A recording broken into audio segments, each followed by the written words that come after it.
Welcome, esteemed members of the Academy, to Geek Salad's look and predictions for the 91st Academy Awards. From the Geek Salad podcast, I'm Andy. And I'm Mike. And today we are going to do it. We're going to make our final predictions for this Sunday's Oscars. I do want to say that I had originally mentioned that our good friend of the show, Ryder Jax, was going to join us, but according to her Twitter feed, she caught the flu bug from her daughter and is now vomiting rainbow anime. So, Jackie, if there's a way to do it, then that's the way to do it. Yes, exactly. So Jackie, feel better, and hopefully you'll have a nice, comfy seat to watch the Oscars on Sunday. So last year I had done this solo, which was kind of bizarre for all the people that kind of forget that Mike and I host a podcast, that this is kind of our bread and butter. So I done it last year. This year I have Mike to help me out with it. Thank you. It will make it a little more conversational and be less me talking to myself. I do that all the time. Don't worry about it. Sorry, I just got like sniffly all of a sudden. Also, and this is just the cop out, but I'm going to skip the first two on the list here, the documentary short subject and live action short films, only because that I can really speak to it with less than zero authority. I haven't seen any of them. Again, I used to be a lot cooler in my 20s, so short films, short documentaries I used to watch all the time, and now I never do that. So we're going to skip right up to animated short film. Another thing, too, if you would watch last year's predictions, I do a number 1 and number 2 pick. The primary winner, the one I think is going to win, and then the potential spoiler or the backup winner. This makes me look like far less of an idiot, and can also give you some interesting discussion as well. Okay. All right. However, with that said, there is one that only has one pick, and that for animated short film, the nominees are Animal Behavior, Bow, Late Afternoon, One Small Step, and Weekends. There's only one winner here, and that is Bow. It has been the front runner since the day it was released, in front of Incredibles 2. It's also the only one I've even heard of. Right. Let alone seen, which I have seen it. This clicks all the boxes. First of all, it's one of those Pixar movies that my wife has a difficult time watching because it is just so freaking emotional. That's fair. It also is interesting too because it's the first fully directed by a Chinese director for Pixar. So yeah, and it's really cool too because it does mix the culture of being Canadian Chinese and the comfort of food and the that bringing your family together and kind of the food being the family. Yeah. If you haven't seen it yet, it's such a tearjerker. Definitely go watch that one. Yeah, it actually took me several minutes after it ended to kind of work out like what the heck did I just see? Well, for me, it was interesting because I was like, oh, this is really, really good. And then when we were driving home, I had to describe it again to my daughter, and I started to get like really weepy. So, I suppose as a parent, it would probably affect you a lot more than it would me. Yes, exactly.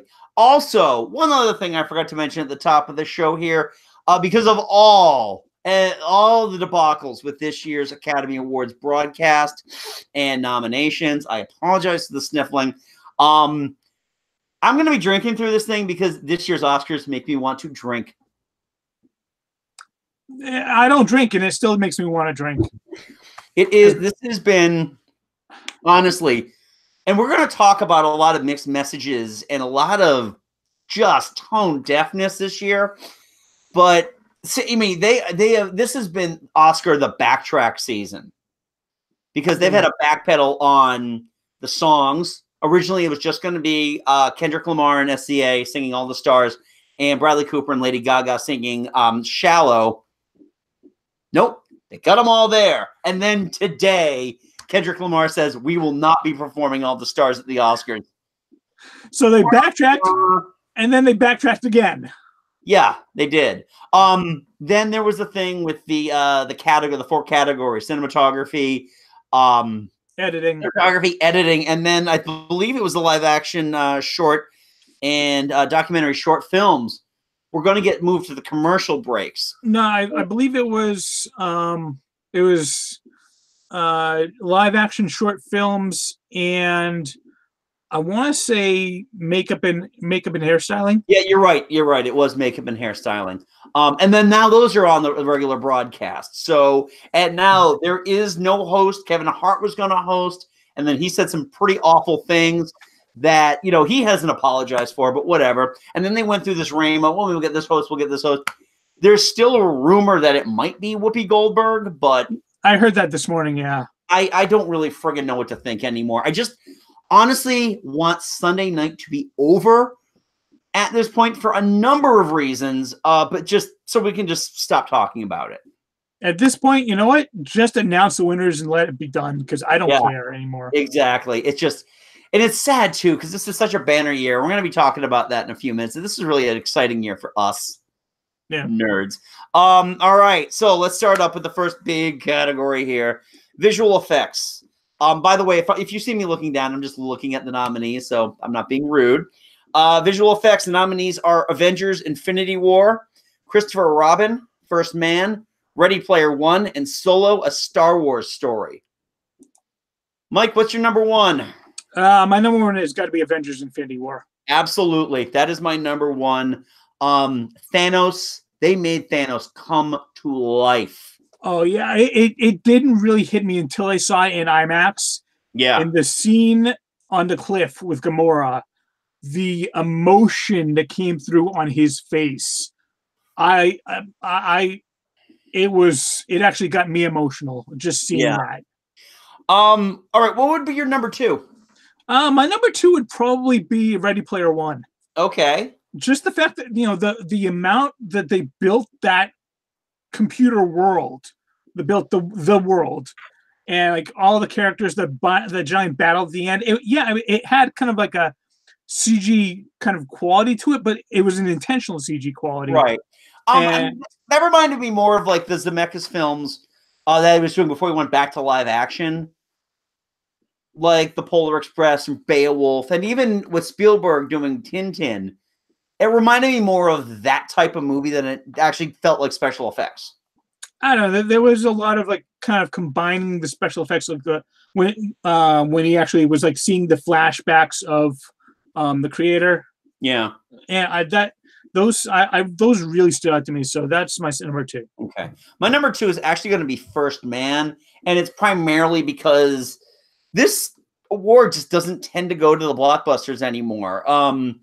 I mean, I remember the year that Force Awakens came out and it went to Ex Machina. First Man was one of those movies that was supposed to be nominated for Best Picture. So I have a feeling that there's going to be a lot of like little, like, we'll just throw it a bone here. We'll throw it a bone here. In categories that would normally be considered blockbuster categories. I don't know. I mean, from what I hear, First Man, it was originally, like when they first announced it, had a lot of Oscar buzz. And then when people and critics started seeing it, they're like, okay, not so much buzz anymore. Let's move on. Yeah, well, it did nothing at the box office, and that's what killed it. Yeah. All right, next up, sound mixing. So sound mixing, nominees are Black Panther, Bohemian Rhapsody, First Man, Roma, and A Star Is Born. My number one would probably be Black Panther for this one. Yeah, my number one would be Black Panther, and my number two would be First Man. Again, it's the sound mixing and sound editing Oscars are almost exclusively their blockbuster Oscars. This is how you can say Academy Award winner speed. It's just this is the kind of award they give to big, loud movies. It's not the sound editing is the Foley. The mixing is really kind of the blending of everything. And I really feel that Black Panther, they brought you into a new world. Yeah. And I think that just like Mad Max Fury Road a few years ago, Black Panther is going to do very, very well in technical categories. And this is one of them. Yeah, I mean, for me, the part that really kind of stands out for sound mixing is just the final battle montage. I Yeah, mean, him fighting against Killmonger. I mean, them falling and going in the underground with all the trains running by. Just the sounds just kind of flowing from one to the other. That really stood right. out for me. And it's interesting too because that third act does get a lot of crap because it wasn't not. I honestly believe it missed out on the visual effects nomination because of that third act, that it looked really Lord of the Ringsy. I But mean, you can't fault the sound. You cannot fault the sound in this movie. yeah, I mean, rightfully so, quite frankly, because the CG was a little dodgy in that final battle, but it for what it didn't look like, it Yeah. sounded like a real epic fight. Yeah. All right, next up for sound editing, Black Panther, Bohemian Rhapsody, First Man, A Quiet Place, and Roma. Again, my numbers 1 and 2 are Black Panther and First Man. Actually, my number 1 is Black Panther. My number 2 is A Quiet Place. Actually, That would make sense. That would totally make sense. That a movie where people aren't allowed to talk is exactly for a place that's sound editing for a movie as silent as that. When you do hear the sounds, they stand out a lot more. Yeah. So that's why I think it's kind of got an outside chance. Right. All right, next up, production design.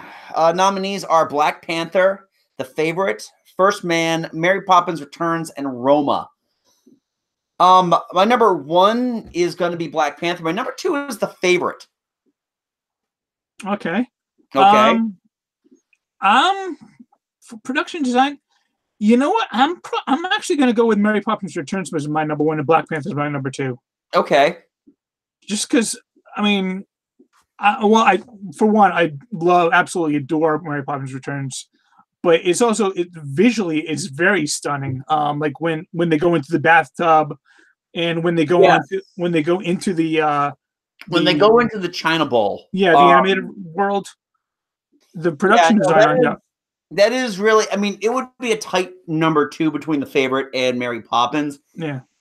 And the thing is that The Favorite was shot at Hampton Court. So it's not like they really had to design a lot of stuff. They definitely had to redress some of the rooms and everything. But this is kind of like, this is Oscar catnip to do that period piece. But again, Black Panther created an entirely new world. And if it's any indication, like last year, Blade Runner won a ton of these types of awards. Well, that makes sense.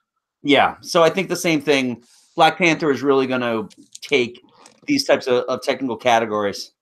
All right. Ready for original score? Okay. The original score, Black Panther by Ludwig Göransson. Black Klansman by Terrence Blanchard. If Beale Street Could Talk by Nicholas Bertel. Isle of Dogs by Alexander Desplat. And Mary Poppins Returns, Mark Shaman. You want me to start? Go ahead. All right. I'm gonna go with Mary Poppins Returns here. Number 2, probably go with Black Panther for that one. Okay. My number 1 would be Black Panther. My number 2 would be Beale Street. If Beale Street Could Talk, only because it got a ton of buzz score-wise. But Black Panther won the Grammy.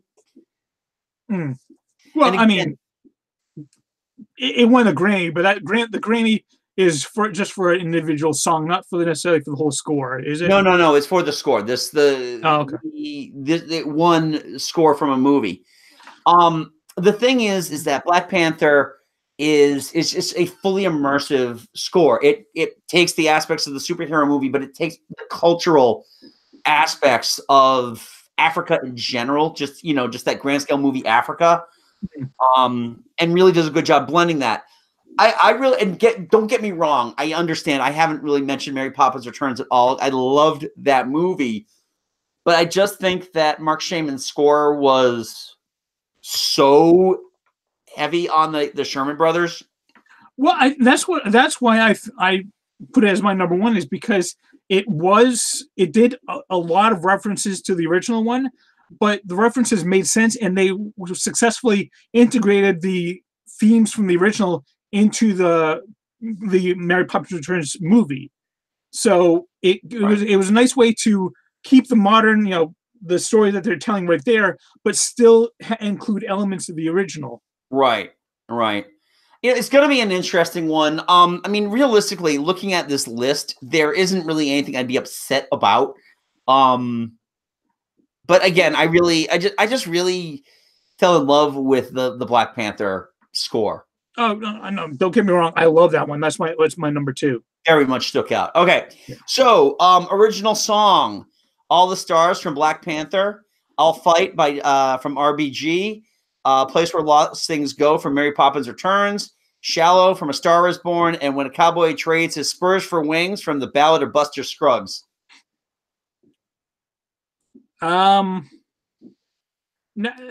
This one's a hard one for me because I can go with the one that I think is going to win, or I can go with the one that I want to win. This is why we do 2, Mike. You can do your number 1 for the one you think is going to win, and then you can use your number 2 to get on your soapbox. Oh, okay, fair enough. I'm pretty sure, and I think you'll agree with me, the winner is going to be Shallow. Absolutely. I went on Spotify and listened to all of these songs. That's also my number 1, by the way. Listening to all these songs, I wouldn't have a problem if any of them won, with maybe the exception of the Buster Scruggs song. But yeah, Shallow is just it's a really beautiful song. Lady Gaga is amazing in it, and this is the way you don't have to give her Best Actress. Well, I still think that she has a shot at Best Actress, but we'll get into that. We've got a few to go before we talk about that one. Fair enough. And what's your number 2? Yeah, my number 2 is The Place Where Lost Things Go, because I love that song. I really wish this song came out in a different year, because I really felt that it would have a better shot. And I was shocked at how wonderful Emily Blunt sung. I mean, I'd never heard her sing before. Right. She's really amazing. My number 2 is actually All the Stars. Which is weird because, again, it would be a tight 2 and 3 between that and Where Lost Things Go. All the Stars is just, it was an immense radio hit. It's got that name recognition, and the Academy hasn't shied away from hip hop in subsequent years. Yeah, although one rumor I heard today on Collider Movie Talk was that the reason that Kendrick Lamar and SZA are not there is because they think they have no chance of winning. So they're like, why bother showing up? That's a good point. That's a good point. I've seen people do that before. I remember DiCaprio didn't go when he didn't get nominated for Titanic. Yeah. So, all right. Next up, makeup and hairstyling. The nominees are Border, Mary Queen of Scots, and Vice. My number 1 would be Vice. Number 2 would be Mary Queen of Scots. Mainly, Mary Queen of Scots is, again, catnip for the Academy, but Vice is take a good-looking person and make them hideous. I would actually switch the other 2, and I wouldn't pick Border because I've never even heard that movie before. Right. Well, I didn't even mention Border. It's my number 1 is Vice. Number 2 is Mary Queen of Scots. Yeah. So and I just got the other way. I picked Mary Queen of Scots mainly because it's a catnip for the Academy. Yeah, catnip. Yep. All right, film editing. Interesting one this year because all 5 movies were nominated for Best Picture, but not all of them got the director's nomination. So it's kind of a weird dichotomy. Usually, this is the one that indicates the Best Picture winner. Which. All right, so film editing. Nominees are Black Klansman, Bohemian Rhapsody, The Favorite, Green Book, and Vice. That's a tough one. I kind of want to go with The Favorite for number 1 and probably Black Klansman for number 2. Only because The Favorite has a very unique style. The entire way it's shot, the way it's cut is very, very interesting. Black Klansman is your traditional Spike Lee joint, so it actually has got really good snappy editing to it. And quite honestly, one of the biggest problems I had with Bohemian Rhapsody was the friggin' third act, where they couldn't edit out the fact that Rami Malek was not keeping up with the lip sync. Yeah, I don't know. Just forewarning, I haven't seen any single one of these movies, so I'm just going with what I've heard the most buzz about. Yep.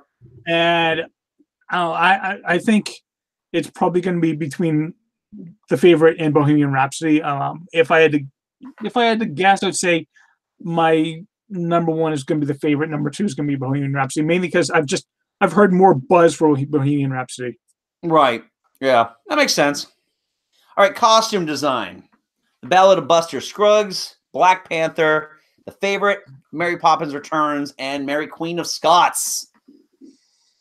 Okay, my number one will be Black Panther. My number two will actually be The Favorite. And the reason why I didn't go with The Favorite as my number one is because I really have a feeling that Mary Queen of Scots is going to cancel out The Favorite. Oh yeah, both period dramas. Both period dramas, within about a 200-year gap of each other. It's the Ballad of Buster Scruggs is very much a very 50s-ish cowboy apparel. Mary Poppins is your traditional war, Depression era costumes. We've seen a lot of that before. Black Panther, again, just cranks that culturalism up. And this year is kind of expected, Yeah. My number one is Black Panther as well, mainly for what you say. It's just the real design and detail on especially all the different African tribes costumes, like the alligator tribe, the panther tribe, the gorilla tribe. It was just fantastic. Yeah. My number two is actually Mary Poppins Returns, because yes, it is that Depression era that we've seen before, but like when they go into the animated world and they do the cover is not the book line, those costumes, I mean that the Emily Blunt and Lin-Manuel Miranda go into, those are really. You're right. The texture in those costumes is amazing because it does look painted. The lines look very, very painted. It doesn't look CG'd at all, which was, there's a lot of practical effects in that movie. And yeah, no, I can see that too. This will be an interesting one because everything pretty much looks beautiful. Yeah. It just depends on where they want to go with it. All right, cinematography. The nominees are Cold War, The Favorite, Never Look Away, Roma, and A Star Is Born. My number one is going to be Roma. My number two is The Favorite. Do you have a pick on this, Mike? Again, I've never seen any of these, so I'm just kind of going with buzz. I'd probably go with Star Is Born and Roma. Okay. I mean, Roma's color palette is beautiful. It really is. For the 20 minutes of the movie I watched before I realized I don't speak Spanish well enough to keep up. Seriously, it's one of those things that I really wanted to enjoy this movie, but because I don't speak Spanish, I speak very, very poor Spanish. Like, I don't speak at all. The subtitles are stacked. So conversations are kind of like stacked on top of each other. So it's hard for me to keep an eye on that and watch what's going on the screen at the same time. And it makes it really difficult for me to be able to follow. That said, though, just this beautiful, shimmery black and white. It really is. It's just is a gorgeous looking movie. With The Favorite uses a trick I wish more filmmakers would do, and I think that they use it to great effect. In The Favorite was the fisheye. There's a lot of scenes that are taken in fisheye, so you can get more of it kind of as it goes in. Whenever you get the chance, Mike, I really, really highly recommend The Favorite. It's subverted my expectations of being just a regular costume piece. It's not. It is really, really bawdy. It's a lot of fun. Everybody mails in an awesome performance. Oh, that's cool. So please check that one out. Hold on, good. What? Have I done my picks yet? No, I don't believe you did. All right. No, you did. Star Is Born and Roma. Oh yes. Yeah, All right. I'm kind of going with Star Wars one mainly because of the buzz, and Roma because the Oscars are always a sucker for black and whites. Which is weird because they've had occasion to nominate black and white films before. Ed Wood is a very good example of that, where Ed Wood had that fantastic looking color palette. They're black and white, and it missed out to Wyatt Earp. Yeah. So, all right, on to the writing awards. Original screenplay, The Favorite, First Reformed, Green Book, Roma, and Vice. I am going to go with, in this order, I'm going to go with The Favorite and then Roma. This is really, I think, out of anything, this is the one that The Favorite is almost a complete shoo-in to win. Again, it subverts your expectations for what a costume piece is. It's not really a drama. It's very, very funny. There's a lot of interesting stuff in there, and it gives the actresses a lot of stuff to chew on, which is fantastic. With Roma, I think with Roma, my biggest thing is that it's Alfonso Cuarón. It's very, very personal piece for him, and usually those personal pieces usually tend to do very, very well. Yeah, actually, that's kind of why my picks are switches of yours. I think Roma is going to take it with The Favorite being number 2 mainly because, like you said, the Oscar is always a sucker for those personal pieces, and Alfonso Cuarón is a very respected director. So when he wants to do a personal piece, people are going to take notice. Yeah, he already has an Oscar. I mean, he's definitely proven his mettle to the Academy. So it's going to be an interesting thing to see who actually wins this thing. Now you'll need to excuse me for a second. Can you read off the next set of nominations if you have them up? Because my tablet just decided to kick out on me. Are we talking a best adapted screenplay? Adapted screenplay, yes. All right, yes. The nominations are The Ballad of Buster Scruggs, Black Klansman, Can You Ever Forgive Me, If Beale Street Could Talk, and A Star Is Born. Okay. What's your pick? I'm probably going to go with A Star Is Born and probably Black Klansman. Okay. Any reason why you're picking A Star Is Born over Black Klansman? I've just heard. I mean, there's buzz for Black Klansman, but not nearly as much as I've heard for A Star Is Born. One of the things about A Star Is Born is that it kind of petered out during the awards season. It's always been the front runner, and then all of a sudden it just fizzled out. That's why we're really, I mean, for me, for a lot of the industry right now, they're primarily talking about the song. The song is what's going to win. The song essentially gets Lady Gaga her Oscar. But just in general, the movie just didn't have the legs going forward. I actually think that my number 1 is Black Klansman, and my number 2 is If Beale Street Could Talk. Pretty much, I mean, Barry Jenkins is essentially, he's royalty at this point for the Oscars after the Moonlight debacle. But this is how you friggin' get Spike Lee his Oscar. If you're not going to give it to him as Best Director, you got to give it to him somewhere. This is where you actually give him that competitive award. Yeah, I can see that. Yeah. So, all right, I'm finally catching up here. For some reason, I couldn't find the other ballot here. Okay. So, can you do the next one so I can actually find the original ballot I had? Because sure. Which one are we doing? Who's going to conk out on me now? Which one are we doing next? The next one, if we did those 2, what's next on yours? Well, I mean, I've got mine from ABC, and it's kind of all over the place. All over the place? Yeah. Let me see. Makeup and hair, foreign language film. Okay, foreign language film. Don't even need to go over the nominees, but Roma's going to win this one. Yeah, I'm not going to disagree with that one. I really feel that, spoiler alert for later, this is a twofer. Roma's had so much buzz.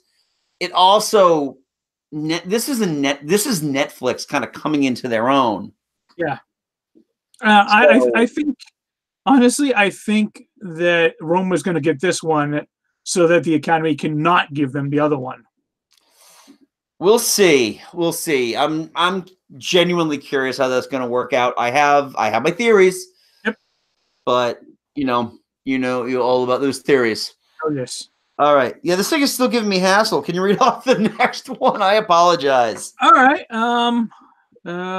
Documentary feature. Yeah, sure. Go ahead. All right. We've got Free Solo, Hale County This Morning, This Evening, Minding the Gap, Of Fathers and Sons, and RBG. You don't want. At first, I really thought it was going to be RBG. Mainly because it's just that's the kind of thing that the Oscars like. She is an amazing woman. Oh yes. And yeah, I mean, God's sakes, she just bitch slapped cancer, and she's back on the courts. I don't know. I have a feeling it's going to end up being Cold War. So I'm going to make RBG my number 2. Number 1 will be Cold War because it was the only film to get a director's nomination. Yeah, that's fair. I'm still pissed off that they didn't nominate. Won't you be my neighbor? Yeah, that really irked me. Yeah, that's like much like the Lego Movie a couple of years ago. Not only did I think that should have been nominated, I think that should have won. Yeah, I agree. I absolutely agree with that. But I have a feeling that it's one of those. It's just one of those things that everybody thought they were going to nominate it, so nobody nominated it. Yeah, still pisses me off. Yeah, I know.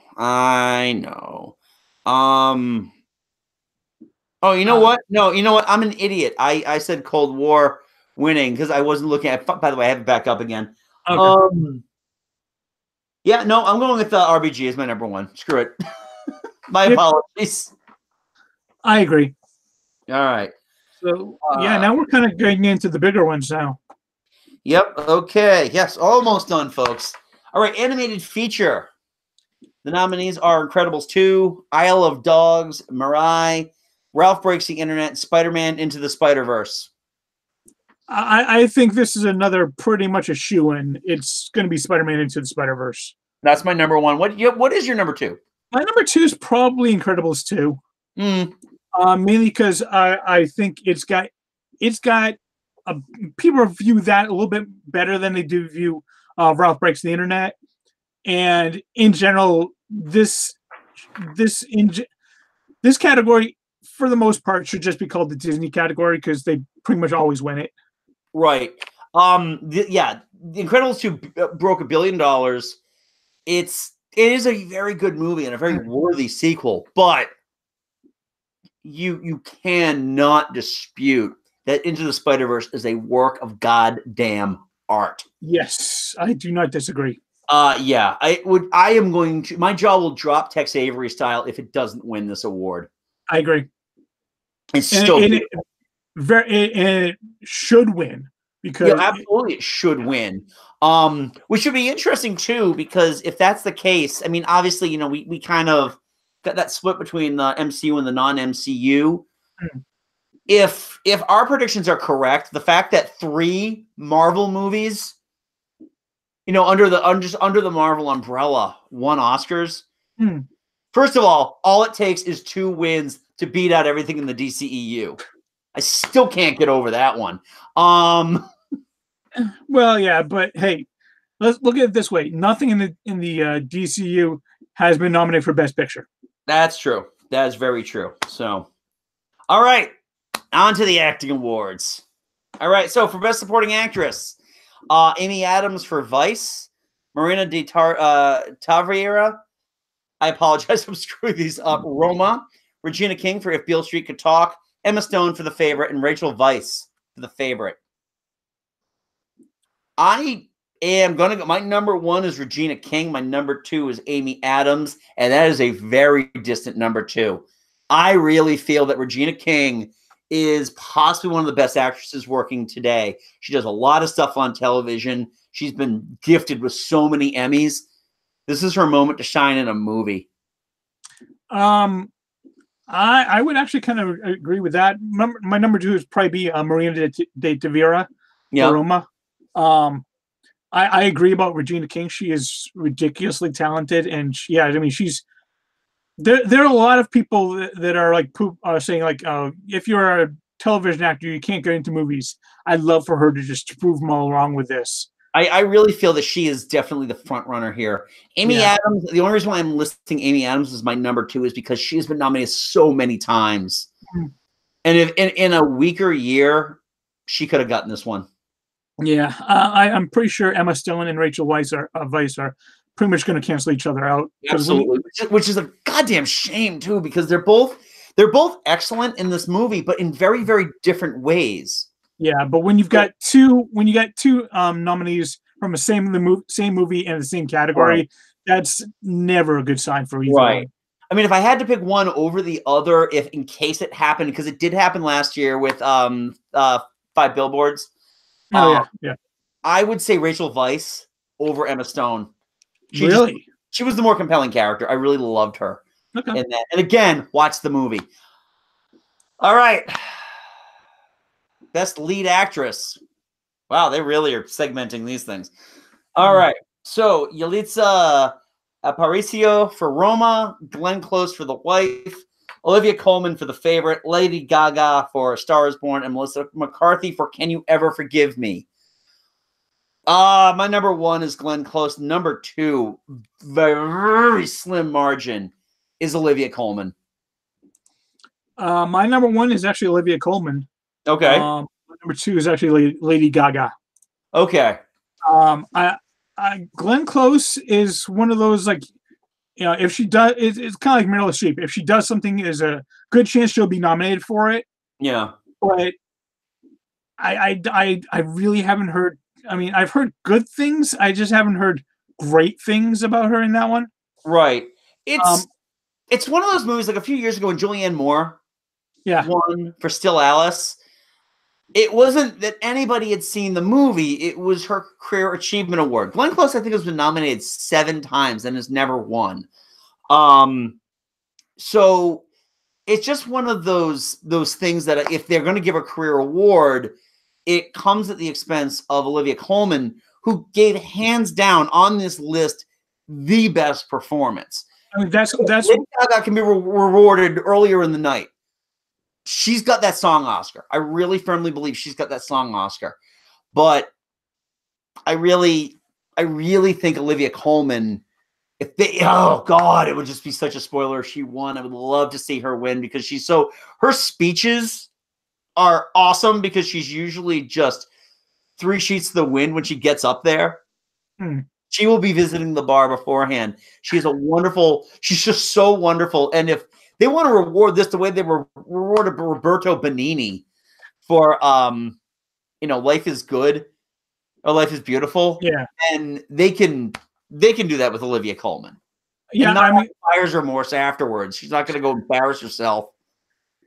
Yeah. No, the reason I have Olivia Colman as my number 1 is because I've heard just so much buzz about her performance in that one. And honestly, I've been a fan of Olivia Colman since Broadchurch. She was, acting against David Tennant in that one, and she held her own. And David Tennant is he is a fantastic actor. And to hold your own against a talent like that takes a lot of talent in yourself. So, all right, ready to move on to Best Supporting Actor? Sure. All right. Mahershala Ali for Green Book, Adam Driver for Black Klansman, Sam Elliott for A Star Is Born, Richard E. Grant for Can You Ever Forgive Me, and Sam Rockwell for Vice. What's your number 1 and number 2?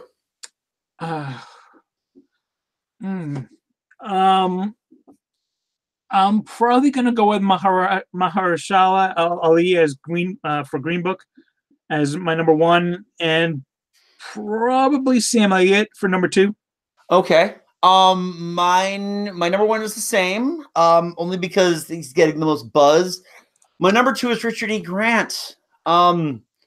He's just been such a wonderfully underrated actor for so many years. I would just love to see him. I just really would love to see him finally get some recognition.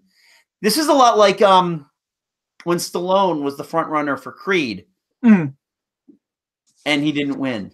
Yeah. So. Yeah, no, don't take away Richard E. Grant. I love Richard E. Grant. Whenever he's in something, I notice him, and he is noticeable. He's in a Star Wars movie.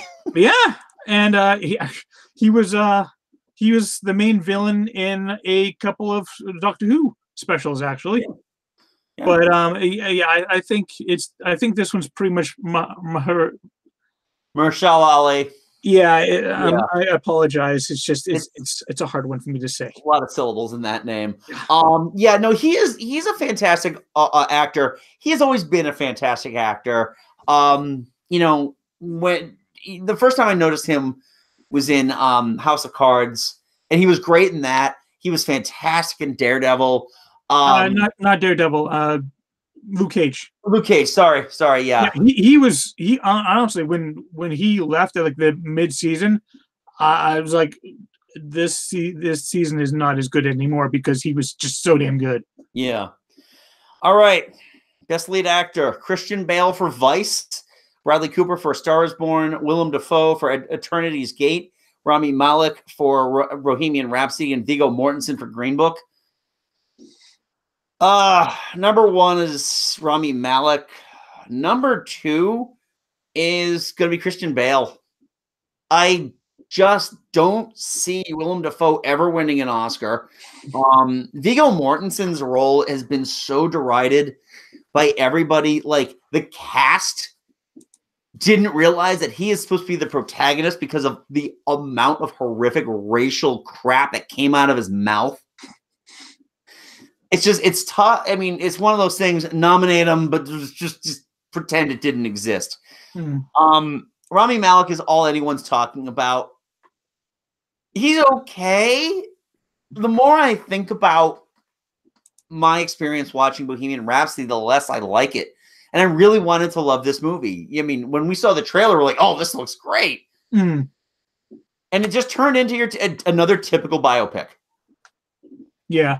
The only real difference between this and any other musical biopic is that it wasn't just three nameless dudes that put up with all their, all their frontman's crap. Yeah. My number one is actually Rami Malek, mainly because I've just heard so much buzz for him. My number two is actually Bradley Cooper. Again, okay, that could be his reward for not getting the Best Director nomination. Yeah. I've heard good things about Christian Bale, but it's for the amount, he's nominated, but I really haven't heard anybody talking about him. Yeah, again, it's one of those things. It's like last year with Gary Oldman winning. It was essentially Gary Oldman under 40 pounds of makeup. Yeah, same thing with Christian Bale. Yeah. So, all right, last two. Yeah. Achievement in directing: Spike Lee for BlacKkKlansman, first nomination for Best Director, I might add.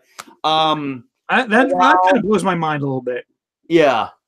Paul Akowski for Cold War, Yorgos Lanthimos for The Favorite, Alfonso Cuarón for Roma, and Adam McKay for Vice. My number one is Alfonso Cuarón. My number two is actually for Yorgos Lanthimos. Same reasons I've been mentioning throughout. Alfonso Cuarón gave a very, very personal movie.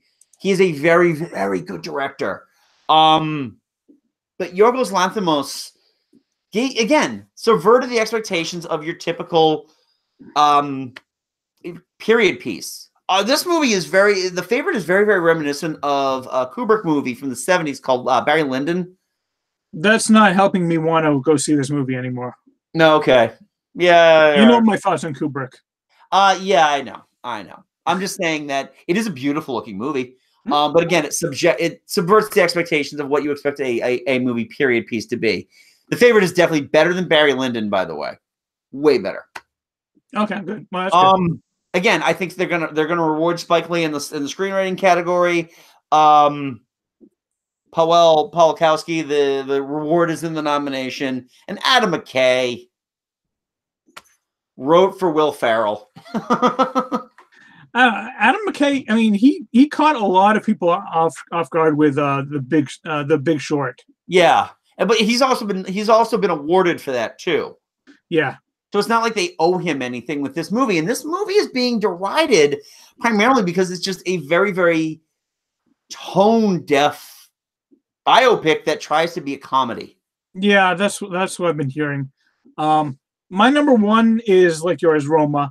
My number two is actually I think it's Spike Lee with Black Klansman. I think like you said with Glenn Close, I have a feeling that if the Academy does give it to him, I think it might be just kind of like a all-encompassing career. Yeah. But again, that's why I mentioned the writing award. He's in a competitive category that he stands an excellent chance of winning. Give it to him there. You are now officially non-honorary Academy Award winner Spike Lee. But I also think that like with the whole like diversity and diversity, and like Me Too movements and all that, I think that might kind of give him a little bit of a slight edge. Right. I still think that it's Alfonso's Cuarón's to lose. Yeah. But I think that there are enough like kind of free radicals that maybe Spike Lee might squeak in. Let's just say that a white dude is not winning this award. I do not disagree. Okay. Brings us to Best Picture. All right. Black Klansman, Black Panther, Bohemian Rhapsody, The Favorite, Green Book, Roma, A Star is Born, and Vice. What's your number one? What's your number two, Mike? My number one, the one that I think will win is Roma. Mm-hmm. My number two, the one that I hope will win, and I think might have an outside shot at, is Black Panther. Those are my number one and number two as well. Oh. And let me tell you why. The Academy doesn't just pick the one that you said was your number one. They're actually stacked ranked. So what happens is that if there aren't enough of one thing, they move to the next one to see how many votes that gets. Yeah. It's a very weird, convoluted system, which works for them. And in a lot of cases has worked for films like Moonlight that we mentioned earlier. Yeah. The thing is, 2 years ago, when La La Land was nominated for Best Picture and was expected to win Best Picture, it did not win Best Picture because of the way that this ranking is set. But, La La Land got a lot of votes, but not everybody loved it. A lot of people actually hated it. Moonlight fit that sweet spot in between that it snuck in and it won. This is going to be the same thing, I think, that if for some reason they felt like they've rewarded Roma enough.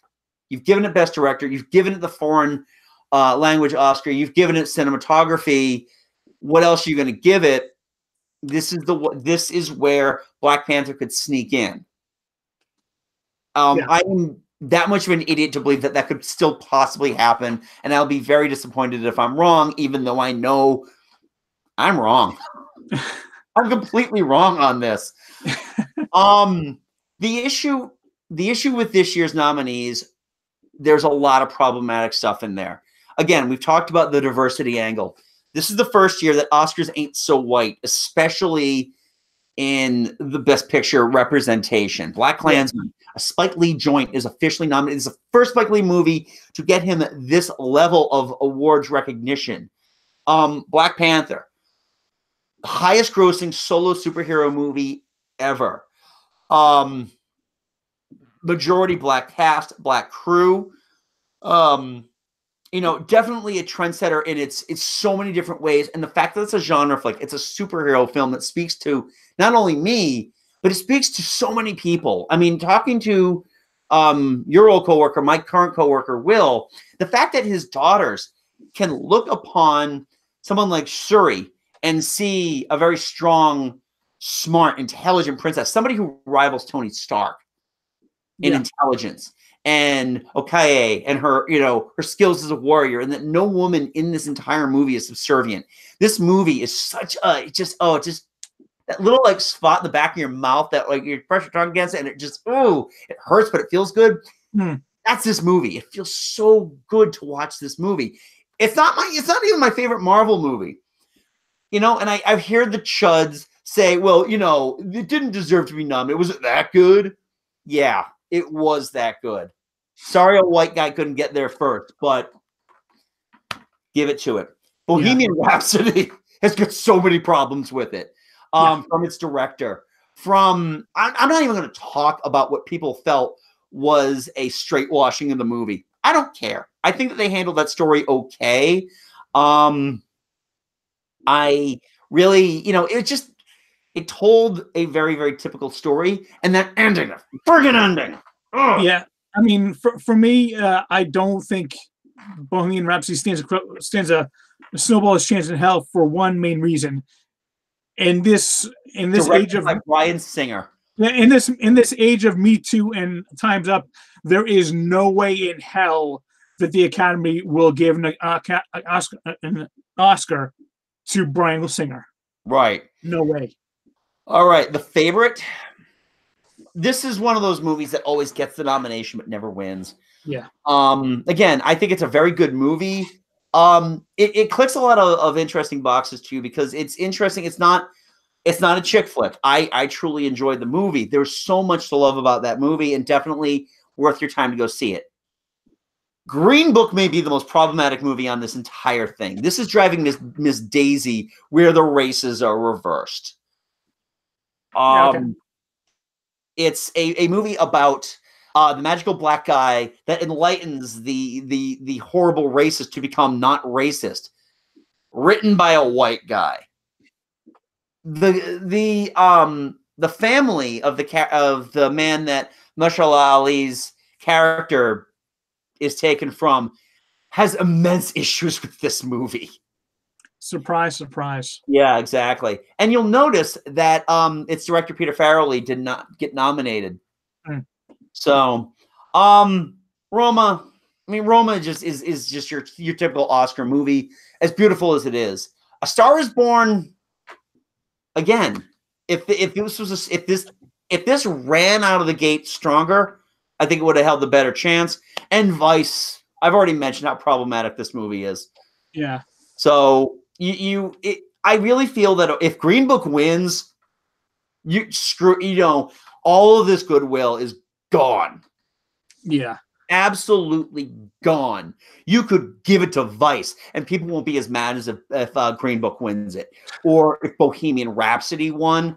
Again, the goodwill is off. You can all the women should give back their Oscars.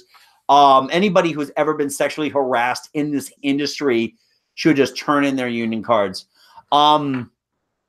It's going to be it's going to be an interesting night.